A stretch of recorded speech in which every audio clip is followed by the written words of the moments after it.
Ya, teman-teman pers yang saya muliakan, dapat kami laporkan pada hari ini ada peningkatan kasus COVID-19 sebanyak 27 orang dari sebelumnya 110 orang. Sehingga secara akumulatif jumlah kasus COVID-19 di Aceh hingga hari ini sebanyak 137 orang. Rinciannya, yang saat ini masih dirawat di rumah sakit rujukan COVID-19 baik di provinsi maupun kabupaten kota sebanyak 65 orang,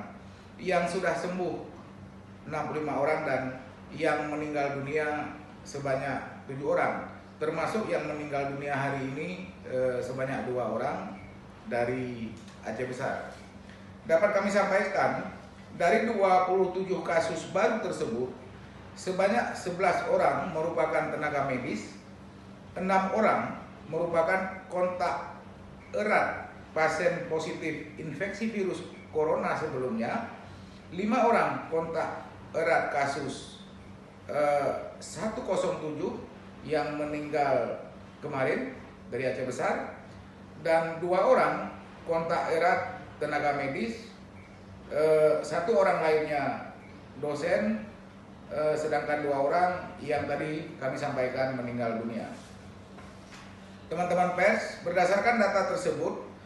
kalau kita lihat asal kasus baru COVID-19 hari ini